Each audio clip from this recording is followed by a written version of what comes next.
Hi, everyone. I am so excited to bring you a very special episode featuring the incredible egg donor matching team at Egg Donor and Surrogate Solutions. This amazing group of women is made up of dedicated individuals who share their personal journeys and what led them to become involved in this life-changing work. In this episode, you will hear from the team about how they provide unwavering support and guidance throughout this process and the unique personalized approach taken by Egg Donor and Surrogate Solutions. We explore the emotional aspects of egg donation and the significance of choosing the right donor, as well as tackle common misconceptions and underscore the importance of education, proper guidance, and trust in the matching team as we begin this incredible journey. Throughout this episode, you will hear nothing but joy and care from this amazing team, and I can't wait for you to listen. Enjoy. Me, you, and who? Who knew it would take more than two people to have a baby? In a world where infertility is no longer a taboo topic, this podcast will take you through all of the different aspects of surrogacy and egg donation through the lens of many who walk this journey in different ways. My name is Whitney Hall, and I am a two-time surrogate, now turned surrogacy coordinator for Egg Donor and Surrogate Solutions, the very agency I used when I chose to carry for two amazing families. With this podcast, it is our goal to help guide and support you as you learn about what it takes to grow a family in an alternative way, as well as hear inspiring and beautiful stories of how this path has changed lives forever. We can't wait for you to hear about just one more way happy families are created every day. I'm so excited. We all get to chat and everyone gets to hear us chat. I love it. Oh my gosh. Okay. So for the listeners who are listening, not watching, I would love it if you guys could intro yourself. And I want you to say who you are, how many years you've been with the company, and what your title is. And Holly, you can go. Okay. I'm Holly Musney, and I am the Egg Donor Education and Matching Director. And I've been with the company for 10 years. Nice. I'm Katie and Khaled. I am the executive director and have been here for almost 15. Hi, I'm Rachel Webster, and I am the egg donor matching coordinator, and I have been here for 7 months. Our little baby, our fresh baby. Oh my goodness. Okay, so how did this even, like this industry so niche, right? So like how did like this even like become a thing in your life? And I would love our little baby to start because since you're new and fresh. Yeah, absolutely. I love how I became a part of the Egg Donor and Surrogate Solutions because I too was an intended parent at one time. Yeah. And several years ago, my doctor told me to contact an agency, and Egg Donor and Surrogate Solutions was one of the first ones that actually reached out to me after initially investing and trying to figure out what we were doing. Mm-hmm. And it was just with a warm heart and love and care, and that's how it came to be. And I ended up having two beautiful children. Yeah, you did. With a donor from Egg Donor and Surrogate Solutions. And then I loved it so much that I thought, why not? Why not work for a cause that I struggled with so much so I can help people on the other end and be that voice and comfort that you guys were to me at once upon a time. So I love that. I love that. And if you want to hear more about Rachel's story, you can actually listen to her on another episode. So yay, I love that. Okay, so Katie, how did this become a thing in your world? So I was an egg donor in college, and that was a great experience. Donated for a local family, and that kind of piqued my interest in the industry as a whole. And so I helped at another agency and what Rachel does, working with families and helping them select a donor. And it was just really fulfilling. Like talking to somebody who's experienced what they have and then able to help them move on to that next step and then of course their little baby The at the end. And so that program there wasn't a lot going on in Texas. And so we opened up our egg donor program, and that's what I've been doing ever since. And by we mean this is where Holly comes in shortly thereafter. Yes. So Katie and I go way back. And when she was starting this company, I kind of knew what was going on and was in the loop a little bit. I'm a nurse, so I was working at the hospital at the time. And Katie came to me and said, I could really use an extra set of hands, and nursing background would be good, have medical. And would you want to come do this with me? Yeah. So for a short time, I kind of did both, kept keeping my bedside nursing job and doing this on the side, and then obviously transitioned over to this 100%. Oh my gosh. I love that. I love that. So what would you say is maybe one of your favorite moments that you've had just being in this field? Oh, hands down, when we get those Christmas cards and the emails, the delivery, intended parents will send us, because on the egg donor side, we work with the families through their egg donation cycle, and then it kind of stops, and then they go on to transfer and have a pregnancy themselves or their surrogate. But there's a long time from, picking the egg donor until the awesome baby is born. Yeah. But when they come back and they send us emails and let us know our baby was born and this is great, it just really is so fulfilling and just completes the whole circle, and we just love it so much. I love that. I love that so much. What would you say as the matching team, like what are maybe your goals when someone is coming to you and they're vulnerable as an intended parent? They're interested, but they have no idea where to start. What would you say are kind of the main goals of what this team does? Everyone understanding what those next steps are and what they're committing to is huge for a donor. And often intended parents will say like, does she know what she's doing? And I love when I get to talk to those families that I can say, yes, hands down, these women know what they are committing to in this process. One reason for that is we have team members who have been donors themselves and are willing to be vulnerable and sharing that experience. And I think that's one thing that really sets us apart in the industry is how much investment we make into egg donors understanding the commitment level that they're making now, going to appointments, doing all the things, taking their medications, if they need to travel, what that commitment time looks like, but also then that commitment long term. You're helping create a tiny human that's going to be genetically related to you. And so sometime later on, there might be some questions, and we can go down that rabbit trail. But, there might be some questions one day. So this isn't just a one-time decision, but like, is your heart in this to help somebody build their family? Yeah, absolutely. Absolutely. What kind of support would you say, Rachel, intended parents have through this process? Because it doesn't just end with, okay, here's our database, which I think is fantastic, by the way, and one of the unique points. And I would love to talk more about that.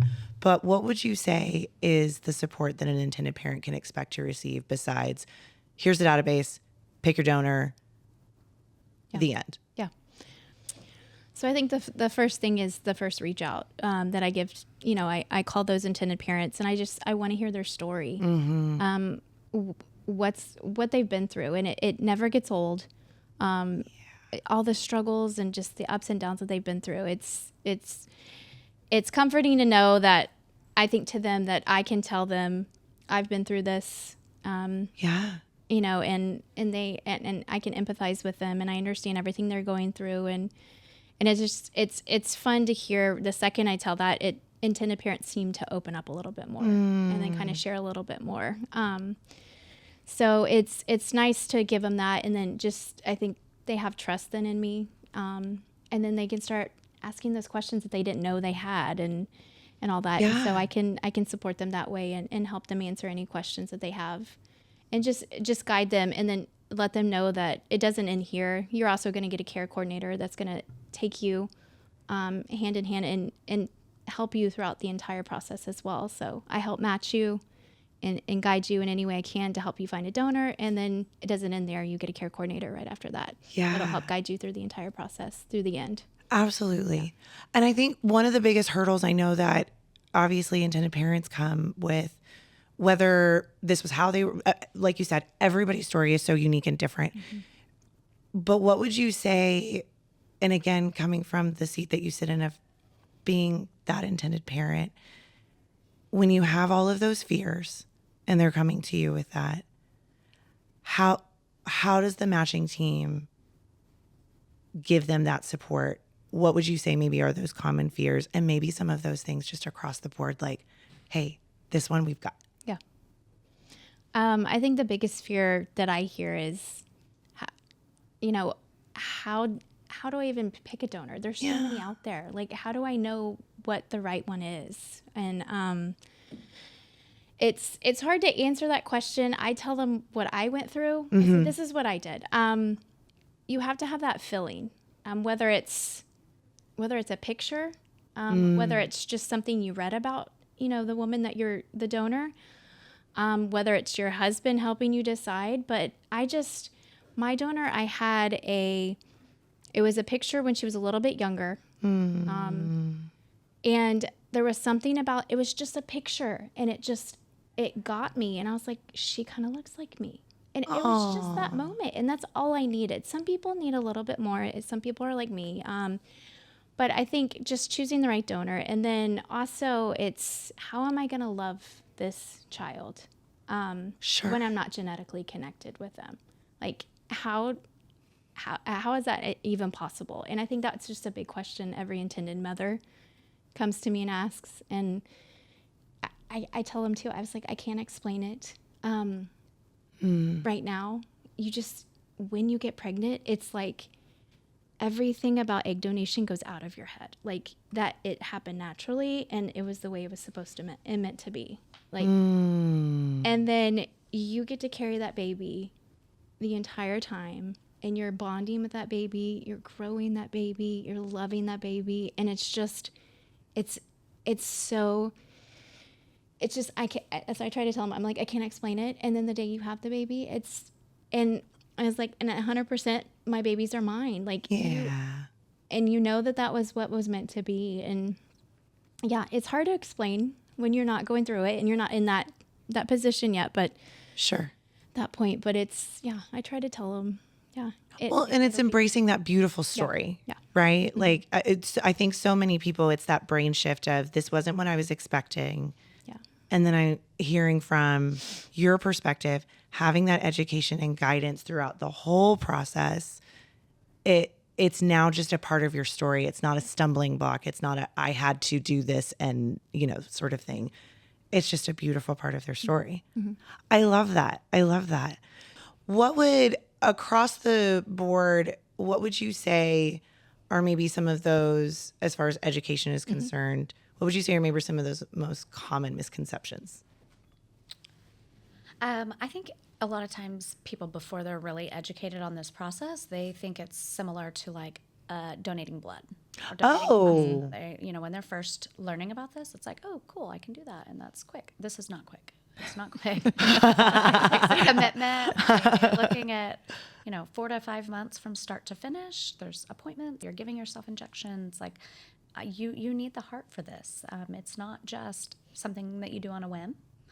And so a big piece of that is us educating our donors, like they've said, but making sure they understand that this is not a quick thing. It's a commitment, and there's a real family on the other side of this, and you are going to have that in your heart to do this, to help create a family for someone else. That's so interesting that you say that you made that comparison to donating blood, because I think there's so many, like, oh, it's easy. Oh, it's, like you said, oh, it's easy. Oh, it's quick. It's not either. It's not. And I mean, if you compare like egg donation to surrogacy, right? Like 4 or 5 months to me, I'm like, oh, that's nothing. When I think surrogacy, I think 18 months to 2 years. Right. Like, that seems very long. But 4 months, I mean, and 4 months with lots happening. Yes. Right. Lots. Yeah. Like, you need the time. Yeah. I often say too, though, it's like, hurry up, to sit around and wait. Yes. Yes. So you hurry up for that day 3 blood work, and then we sit around and wait. And then you hurry up and you get that genetic testing, and then we're waiting on those results. And then you go through your psychological evaluation. Yeah. And then you're waiting for your period in order to start meds. Who knew we would want a period come? Yes, we do want those. And so you kind of like hurry up to then sit around and wait. And that is why it's a longer process. But testing and screening is important. And so those things take time. And we always want to be respectful of the financial investment that intended parents are making. So you don't often just get screened all in one day for every single thing. It's kind of like, Sure. okay, let's do this piece. Let's make sure everything's good. Okay, now let's do this piece and make sure everything's good. But that testing, more of it comes with that first-time donor. And some families will come to us and say, I really want to pick a proven donor, so it's faster and easier. Proven meaning, for those who don't know. Someone who's donated before. But if you're looking for a donor with specific characteristics, or you're looking for that connection, I'll never forget an intended mom who she picked somebody, and like she had told me what she looked like, and I was like, huh. And she goes, oh no, she just reminds me of my best friend.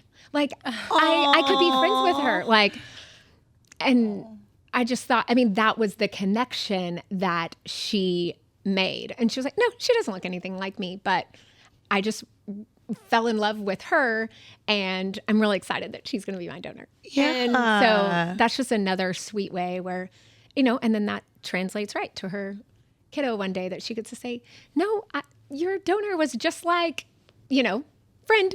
And we're so excited that this sweet lady was willing to help us, which is what we want. I love that. That they're excited about who that donor was that they picked. Yeah. Well, and going back to Holly, what you said, there is a family on the other side. Yes. It's real people on the other side. With surrogacy, it's very personal. You know each other. You have that match meeting. With egg donation, it's not quite. In some cases it is. If we do a known cycle where they're, they do meet or share information or do a Zoom call. But a lot of times it's not as personal as, say, a surrogacy journey. So, remembering that it is a real family. These are real people that, they have gone through this heartbreak in most cases, and you are their solution. Yeah. And just making the donors aware of what the IPs have been through and getting to this point and the investment they're making, and Yeah. a big piece of it. Okay, so as the matching team, what would you want to say to potential intended parents, potential egg donors? What would you want to say is super important before they start this process, as they're thinking about who they want to match with, as they're thinking about becoming a donor? What would be kind of that one key takeaway that you would want them to have?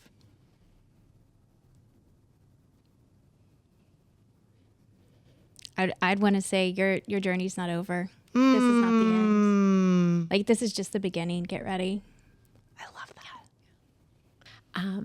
Not to be like Nike, but I would just say, just do it.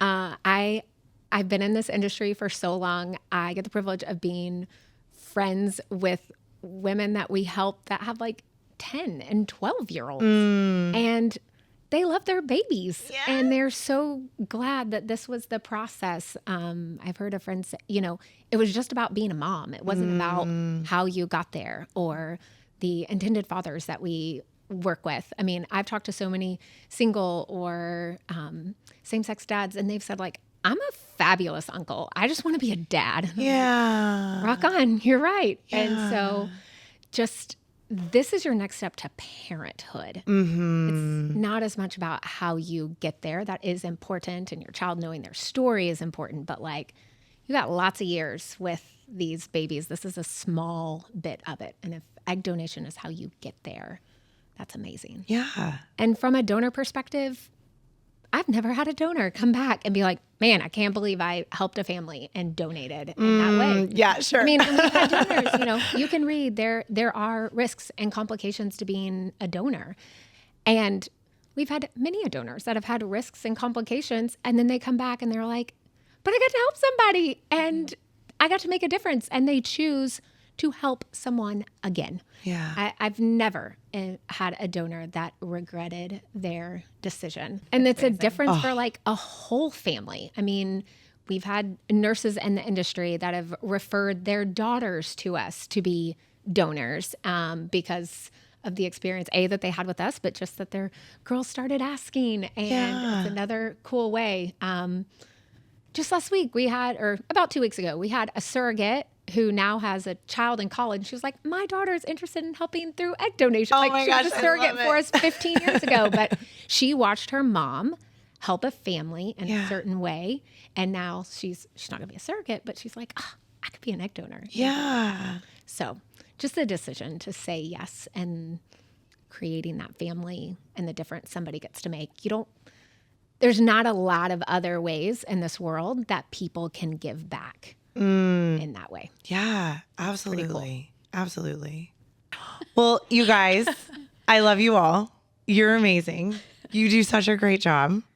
And for anyone who wants to find out more about egg donation, you can go to our show notes and all the things. I appreciate you guys. Thank you. Thank you. Thank So you. fun. Thank you so much for joining us on this episode of Me, You, and Who. We appreciate your time and hope you enjoyed our discussion today. As we wrap, we would like to remind you of some of the ways that you can stay connected with us and be part of the Me, You, and Who podcast community. Firstly, if you haven't already, make sure to subscribe to our podcast on your favorite platform. Hit that subscribe button so you never miss an episode and can stay up to date with our latest content. But that's not all.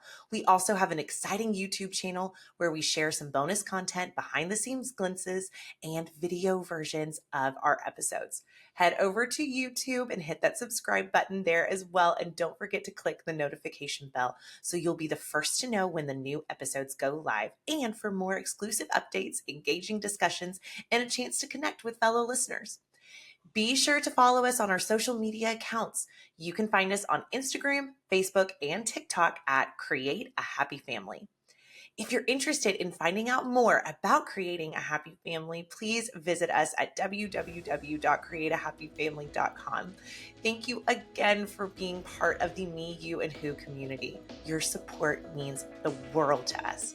I can't wait for you to join us next time as we continue to share stories and journeys of creating happy families.